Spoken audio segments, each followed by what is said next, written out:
Bab 381. Zhao Yunsheng tidak pernah membayangkan bahwa kekuatan Chen Ye akan sangat menakutkan. Di mana anak ini mempelajari ketampilannya? Sudut mulutnya memuntahkan darah, dan dia tidak pernah merasa malu sebelumnya. Dia ingin berdiri, tetapi ternyata itu tidak mungkin. Sebagian besar tulangnya patah. Dia hanya bisa menatap pemuda tidak jauh. Pemuda ini lahir begitu saja. Sebelum hari ini, dia belum pernah mendengar semua tentang pria ini. Tidak ada legenda anak ini di dunia seni bela diri Tiongkok. Setidaknya di dunia seni bela diri ibu kota, anak ini tidak pernah ada. Tetapi pada saat ini, dia menjadi kuat. Untuk penjara hantu, itu hanyalah mimpi buruk. Orang seperti ini adalah satu-satunya yang bisa menghentikannya. Tapi yang itu belum muncul. Mungkinkah dia harus mati di tangan anak ini? Chen Ye menggerakkan tubuhnya, tetapi dia tidak terburu-buru untuk membunuh Zhao Yunsheng. Pada saat ini, Zhao Yunsheng, baginya, adalah kehidupan yang murah. Jika Anda ingin membunuh, itu terlalu mudah. Chen Ye berbalik, tubuhnya bergetar, dan dia melihat orang tuanya yang hanya beberapa meter darinya. Sudah 5 tahun. 5 tahun penuh. Dia sudah menunggu terlalu lama untuk hari ini. Chener. Ye Tianzeng dan Jiang Peirong berkata dengan penuh semangat. Mereka tidak pernah berpikir bahwa putra mereka akan berdiri di depan mereka seperti ini, berdiri di depan mereka secara nyata. Mereka tidak pernah berpikir bahwa keluarga itu masih bisa bersatu kembali. Mereka tidak pernah berpikir bahwa tubuh kurus itu benar-benar dapat menahan semua tekanan ini dan kembali ke nirwana. Tiba-tiba, plop. Chen Ye berlutut. Berlutut. Anak laki-laki itu memiliki emas di bawah lututnya. Chen Ye tidak berlutut. Jangan berlutut. Hanya berlutut kepada orang tua. Ledakan. Kepala Chen Ye menyentuh tanah.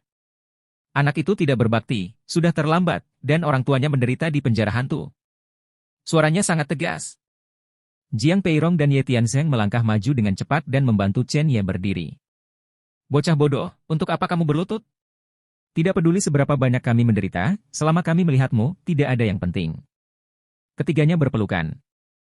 Ada air mata di mata semua orang. Chen Ye jarang menangis, meskipun dia memasuki Kunlun Su untuk pertama kalinya dan menderita segala macam rasa sakit dan penderitaan, dia tidak pernah menangis, dia bersikeras pada segalanya.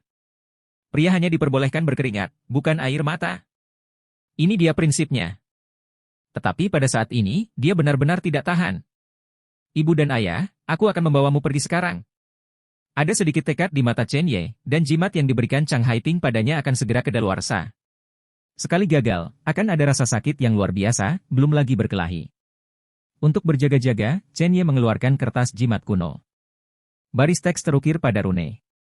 Benda ini diberikan kepadanya oleh lelaki tua itu ketika dia meninggalkan Kunlun Su untuk menyelamatkan hidupnya.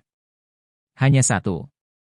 Setelah melangkah ke jimat, dia menemukan bahwa kertas jimat yang diberikan kepadanya oleh lelaki tua itu sebenarnya mengandung kekuatan yang sangat kuat. Cukup untuk menahan pukulan dari pembangkit tenaga listrik top. Ibu dan ayah, aku punya harta di sini, yang setidaknya bisa menahan atau terluka parah oleh pukulan kuat, dipicu oleh setetes darah. Siapa di antara kalian yang bersedia menyimpannya?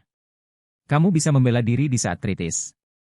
Tepat ketika Ye Tianzeng hendak berbicara, Jiang Peirong membawa kertas jimat itu, saya tahu lebih baik dari ayahmu, jadi saya akan menyimpannya.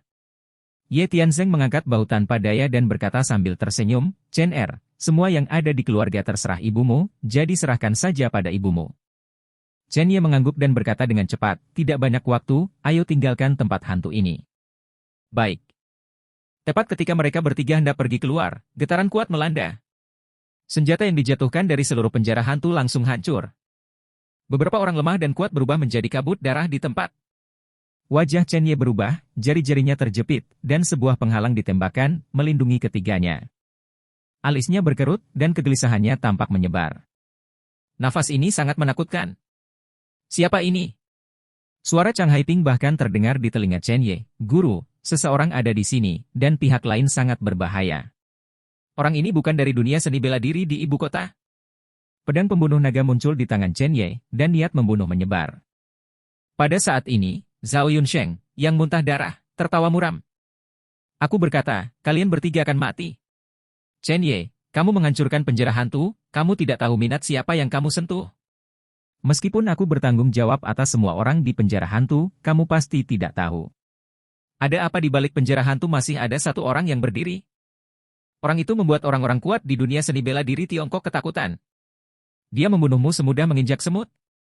Pernahkah kamu berpikir bahwa ada begitu banyak orang mulia dan kuat yang dipenjara di penjara hantu, dan kekuatan di belakang mereka adalah keberadaan yang sangat menakutkan?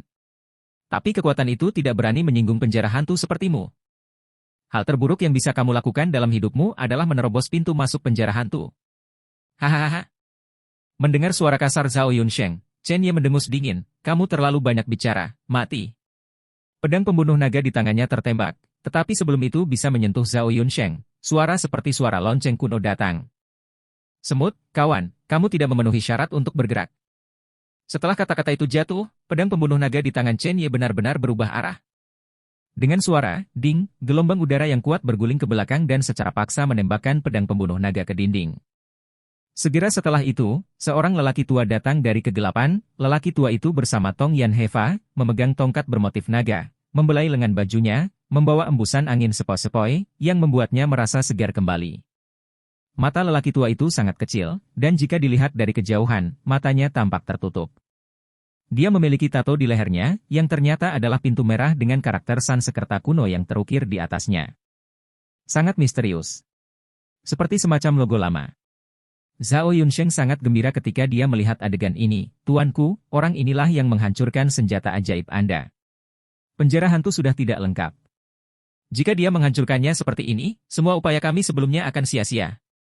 Energi spiritual di dalam juga meluap keluar. Saudara yang tak terhitung jumlahnya di penjara jiwa suram semuanya dipenggal olehnya, tuanmu akan membalaskan dendam kita. Pria tua itu melirik Zhao Yunshan, matanya sedikit menyipit, dan dia tidak bisa melihat ekspresinya. Kemudian, matanya tertuju pada Chen Ye, dan matanya memiliki rasa merendahkan dan menghina semua makhluk hidup. Senjata ajaibku, tapi kamu menghancurkannya? Suaranya sangat dingin, dengan sedikit ketidakpedulian. Tak perlu dikatakan. Chen Ye tidak berbicara, darah di sekelilingnya tertutup, dan satu-satunya jejak Qi sejati dan Tian sedang berjalan.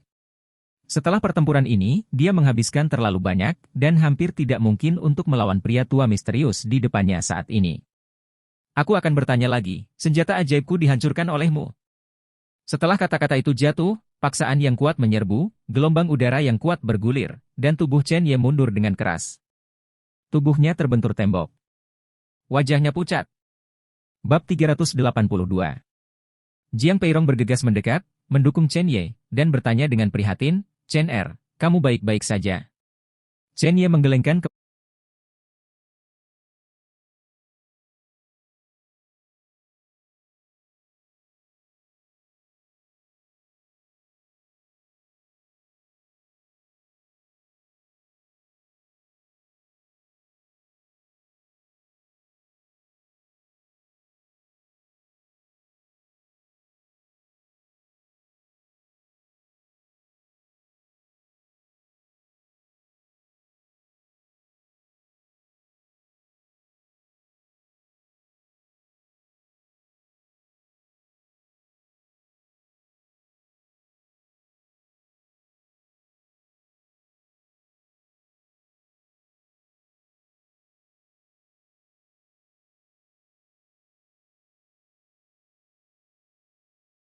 Menggelengkan kepalanya dan berkata dengan lembut, Bu, apakah Anda masih ingat kertas jimat yang saya berikan kepada Anda? Saya akan menahan orang ini nanti, dan Anda semua berlari keluar. Pintu keluar dari penjara hantu telah dibuka. Jika ada yang berhenti, atau jika ada yang tidak beres, gunakan saja yang kuberikan padamu. Bagaimana denganmu? Chener, apa yang akan kamu lakukan? Jiang Peirong bisa merasakan kekuatan pria tua misterius itu. Bahkan lebih kuat dari putranya sendiri. Keluarga mereka bersatu kembali, dan beberapa hal harus dihadapi bersama, dan bahu Chen Ye tidak boleh terlalu banyak dipikul. Mata Chen Ye menyipit dan dia mencibir, jangan khawatir, beberapa orang ingin membunuhku, itu tidak mudah. Setelah berbicara, dia menggerakkan tubuhnya dan menatap lelaki tua misterius di kejauhan. Itu hal yang abadi, jadi bagaimana jika aku menghancurkan senjata ajaib, dan aku juga membunuh orang-orangmu, jadi apa? Kemarahan di hati Chen Ye menyapu. Tuanku, metode putra ini sangat aneh. Saya curiga dia memiliki harta karun, dan dia harus dibunuh. Zhao Yunsheng berkata dengan penuh semangat. Pada saat ini, sebuah suara dingin bergema di seluruh rumah, kamu terlalu banyak bicara. Detik berikutnya, bila angin tersapu. Orang-orangku, kamu ingin membunuh juga, bermimpi.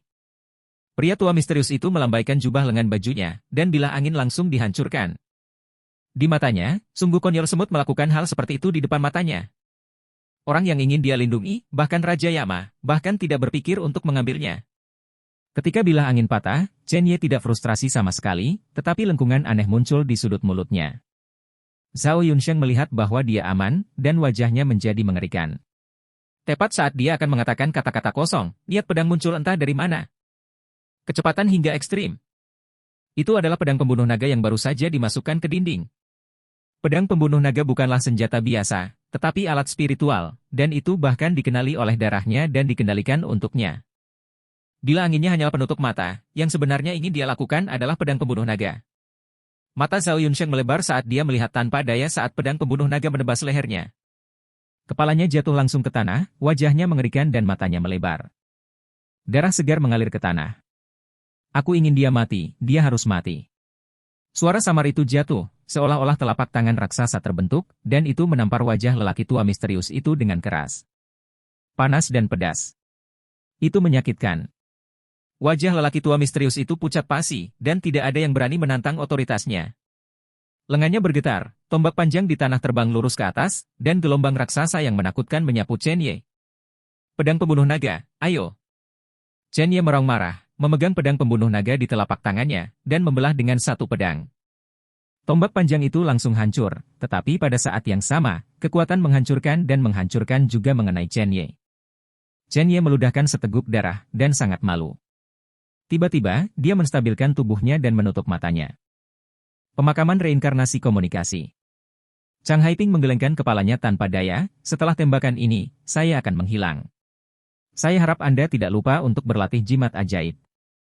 Dan kekuatan kami tergantung pada kekuatanmu, lelaki tua itu sangat kuat, aku tidak yakin berapa banyak kekuatan yang bisa kukerahkan dengan tubuhmu. Setelah hari ini, Anda harus menerobos batas pemisahan dan reuni sesegera mungkin. Chang Haiping sebenarnya tidak ingin bergerak, dia hanya ingin Chen Ye meneruskan simbol sihir. Sekarang sepertinya jika saya tidak mengambil tindakan, itu akan sangat merepotkan. Melihat Chen Ye menutup matanya saat ini, lelaki tua misterius itu mencibir, kamu berani sombong di depanku, mati. Detik berikutnya, gelombang udara keluar dari tangannya, dan gelombang udara dengan niat membunuh yang dingin berubah menjadi pedang panjang dan menuju ke leher Chen Ye. Ketika pedang ini jatuh, kepalanya akan terpenggal. Dia memiliki kepercayaan diri ini. Ye Tianzeng tidak ingin putranya mengalami kecelakaan, sebagai seorang ayah, dia tanpa sadar berdiri di depan Chen Ye. Meski ia hanya orang biasa, sebagai seorang ayah, melindungi anak-anaknya sepenuhnya naluriah. Aku tidak tahu harus berbuat apa. Aku ingin kedua kepala. Pria tua misterius itu mendengus dingin, dan pedang panjang itu terbelah menjadi dua, membentuk dua maksud pedang. Melihat dua niat pedang ini akan memenggal kepala Chen Ye dan Ye Tianzeng. Chen Ye membuka matanya. Penampilan macam apa itu? Dingin. Tidak ada hasrat. Dengan tenang. Munculnya tampilan ini membuat seluruh penjara hantu tampak membeku. Kamu tidak boleh menyentuhnya, apalagi menyakiti keluarganya. Aku bisa merasakan kemarahan di hatinya, dan aku juga marah. Karena tauku hancur oleh kehadiranmu. Sialan Anda. Sebuah kalimat dari kata-kata yang tidak bisa dijelaskan jatuh dengan tenang. Sangat tenang. Poin kuncinya adalah nada ini sepertinya tidak datang dari mulut seorang remaja berusia 20-an, tetapi lebih seperti kemarahan tak terlihat dari monster tua yang telah hidup selama ribuan tahun. Pada saat kedua bayangan pedang akan jatuh, Chen Ye membuka bibirnya sedikit, dan hanya meludahkan kata, hancurkan. Saat kata-kata itu jatuh, kedua niat pedang itu langsung hancur. Itu bahkan lebih hilang di langit dan bumi. Seolah-olah itu tidak pernah terjadi. Tidak hanya itu, pria tua misterius itu mundur beberapa langkah. Wajahnya penuh horor. Serangan Seonnya benar-benar dihancurkan oleh seorang pemuda? Dan apakah masih begitu mudah untuk dihancurkan? Pihak lain sepertinya mengatakan sepatah kata pun, dan dia bahkan tidak berencana untuk melakukannya. Bagaimana ini mungkin? Pria tua misterius itu memicu badai di hatinya, dan matanya terkunci secara ekstrim. Chen Ye menjepit jarinya, dan jimat ajaib muncul. Jimat roh bergetar dan menembak ke satu sisi. Ledakan. Dalam sekejap mata, jimat itu membentuk lampu merah menembus dinding yang kokoh. Semua rintangan tidak terlihat. Tampaknya jalan yang luas telah dibuka secara paksa di penjara hantu. Kamu pergi dulu dan tinggalkan penjara hantu dari sini. Nada bicara Chen Ye datar. Ekspresi Jiang Peirong dan Ye Tianzheng sedikit aneh, dan mereka tidak tahu mengapa putra mereka tampak berbeda.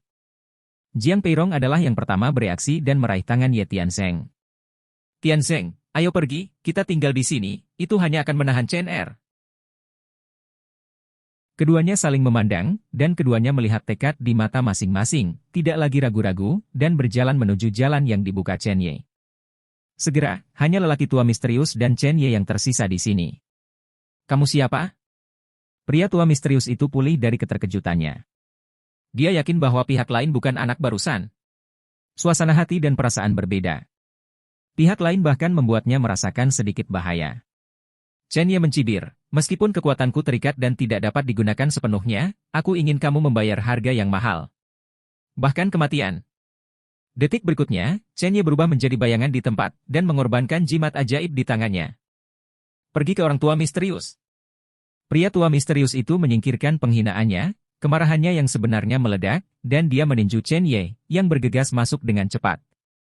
Bumi bergetar, dan seluruh penjara hantu tersapu oleh gelombang udara, berantakan. Dapat dilihat betapa menakutkannya kekuatan itu.